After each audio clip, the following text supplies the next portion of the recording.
Fala aí pessoal, tudo certo? Aqui é o Marcos em mais um vídeo e nesse aqui eu quero falar sobre máscaras africanas. Eu tenho aqui um souvenir que eu trouxe da África comigo, é uma máscara africana. Eu quero usar esse elemento para poder fazer um link com várias coisas, que agora eu tenho um pouco mais de propriedade para falar como afro-brasileiro e como afro-brasileiro visitando a África. Para falar sobre várias coisas, eu me sinto assim a partir do momento que eu fui viajar. Quando a gente olha para uma máscara africana, o que vem na cabeça? A gente não precisa falar exatamente o que, mas é uma coisa boa ou uma coisa ruim? Vamos pensar por um segundo.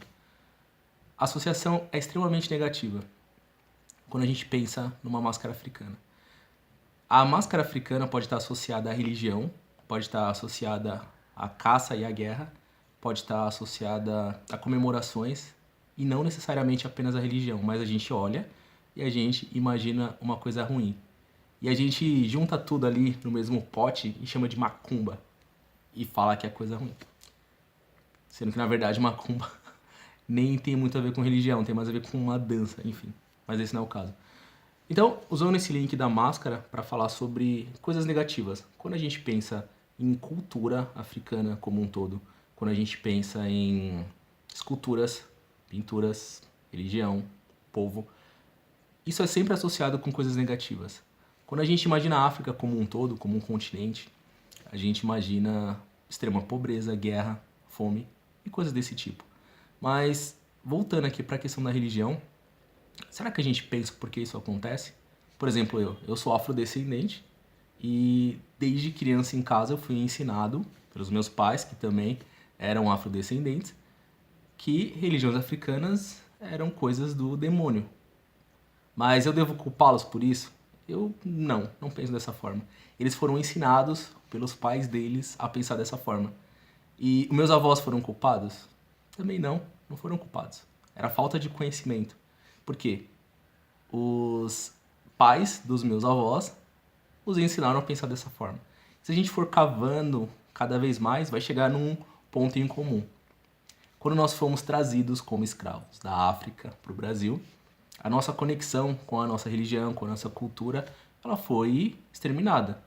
E uma nova religião foi imposta para nós, mesmo na condição de escravos. Então, o cristianismo foi imposto, né, foi enfiado goela abaixo como a única verdade. Então, várias gerações, 4 gerações, foram ensinadas a pensar dessa forma e foram doutrinadas para que não houvesse questionamento. Então, me ensinaram desde criança que é ruim, entendeu? Não vou pensar, não vou pesquisar. O meu pai ele veio quebrando um pouco essa corrente, veio quebrando um pouco esses paradigmas, porque ele ia atrás, estudava, ele lia, ele conversava com as pessoas e ele tinha a cabeça aberta para isso. Fazendo um outro link agora, eu acho que uma das pessoas que me ajudou a pensar dessa maneira mais aberta foi uma ex-sogra que eu tive, que ela é mãe de santo. Ela não vai ver esse vídeo aqui nem ferrando, mas eu vou falar de qualquer forma. Ela é mãe de santo e eu comecei a namorar a filha dela há décadas atrás e eu sempre fui muito curioso. Eu comecei a perguntar muitas coisas, porque eu via imagens na casa dela. Ela é de Umbanda, então eu via imagens de vários santos e eu perguntava, porque minha vida inteira eu cresci ouvindo que aquilo era coisa ruim. E aí eu conheço uma pessoa que é extremamente bondosa e caridosa. E eu via esse tipo de coisa na casa dela. Eu via como ela tratava as pessoas e como ela era. E aí deu um nó na minha cabeça, porque uma religião que é do mal, todo mundo fala que é do mal, afro-brasileiros e brancos, enfim, e todas as religiões demonizam isso, falando que é do mal. Eles pegam um único elemento, que é o sacrifício de animal, por exemplo, e demonizam toda a religião, toda a história, enfim. Não vou entrar nessa discussão nesse vídeo, mas nos outros vídeos eu quero discutir isso. E eu vi uma pessoa extremamente boa e caridosa. E aí ela me emprestava livros sobre Umbanda, falava pra mim de rituais. Então eu frequentei aquelas gírias, né, aquelas reuniões, e eu vi muitas coisas. Talvez ali essa minha vontade de querer conhecer mais sobre a cultura africana tenha aflorado. Eu já tinha, mas lá se potencializou sem dúvida. Então, sei que ela não tá vendo esse vídeo, mas obrigado por aquelas longas conversas e obrigado pela paciência em responder as minhas perguntas. Bom, tô falando aqui há 5 minutos em inglês, mas agora eu vou apertar aquele botão que muda magicamente a minha voz de português para inglês, hein? Agora. Hello, good fellas, this is Marcus one more time in another video, and I started this video wearing my African mask. Then I was going to there, going to there, and then I took out my African mask. And then I started talking about many issues. I will try to find out a way to explain that one more time to you because I was talking in Portuguese and now I will start talking only in English. I said that I bought this mask, of course, while I was in South Africa, and then I brought it here to Brazil, and I was explaining. To be honest, I was asking people over there, what is the sensation? Look to this mask. Is it good? Is it bad? Let me know. Tell me. What do you think about this specific African mask? If you have no idea, I will just make short this question. Do you think that this African mask is good or it's bad? I will give you 1 second to answer that one. So, I'm pretty sure, I'm almost 100% sure that you thought, and I will repeat that you thought, that this mask is something from the devil, is something really, really bad. And why that? Why did you think like that? I have the answer for this question.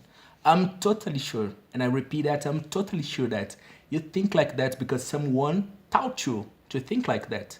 Because I'm sure about that because someone taught me as well in the same way, okay?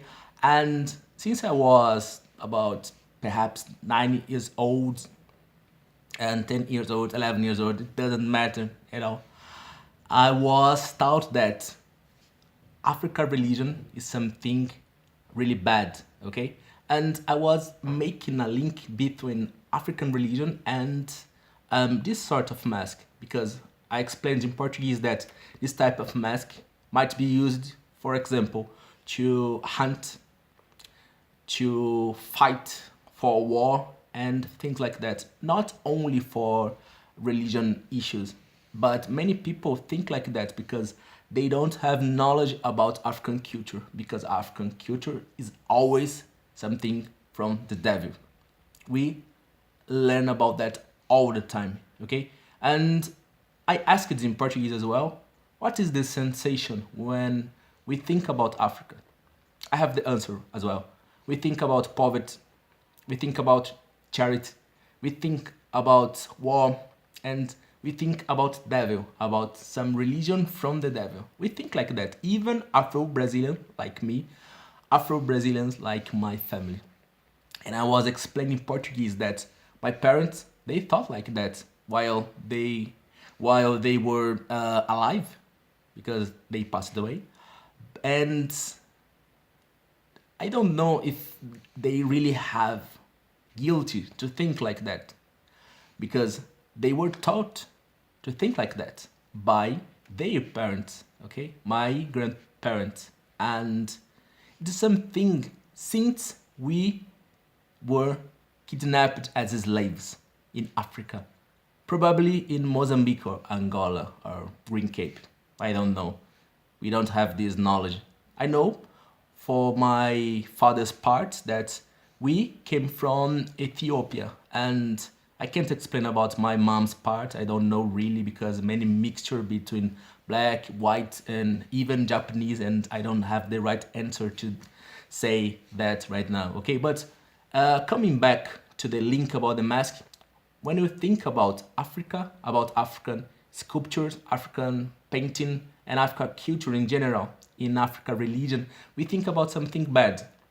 But we don't know anything if it's really bad or not, because someone taught us and we started thinking like that, and we never, and I said never, had any doubt about that. Even nowadays, we don't have any doubt about that. We don't put it to prove. We just believe in something that someone told us, and that one actually didn't know anything about African culture. We just believe that, okay? And this is a problem. And I talked as well that when I was about 19 years old, I started dating a girl at that time.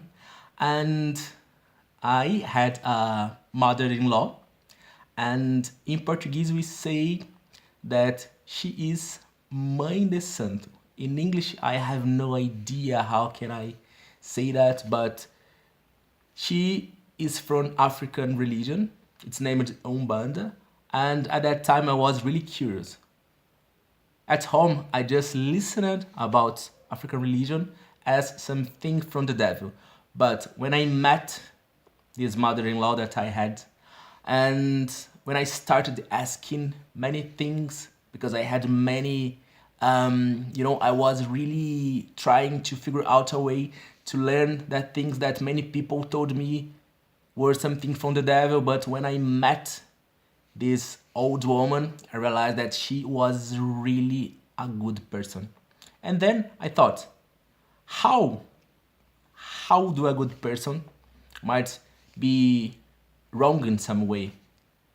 It actually didn't make any sense to me.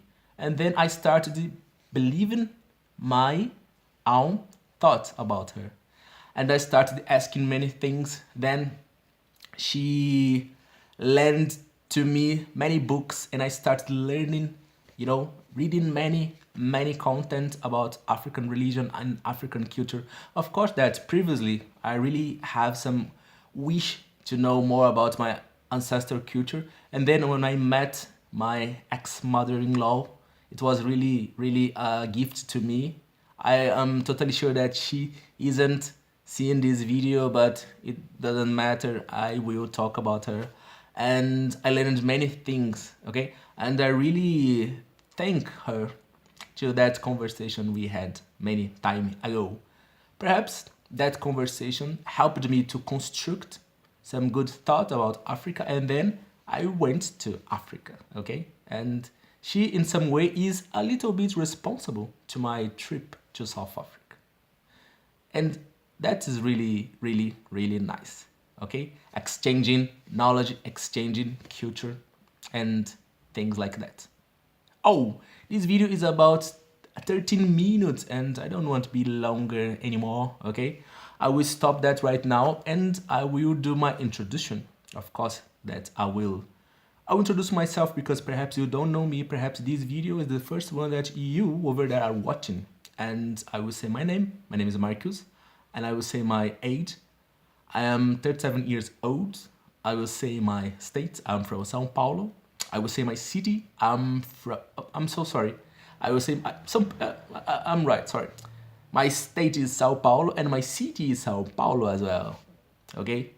And I'm here every single day trying to figure out a way to improve my English as a second language. And I really believe that I'm doing better day to day. One step today, another step tomorrow, and just keep walking and doing as best as I can. And I hope to see you in the next video tomorrow, okay?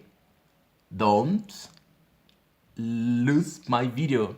See you. Bye bye. Bye, Musky Boy.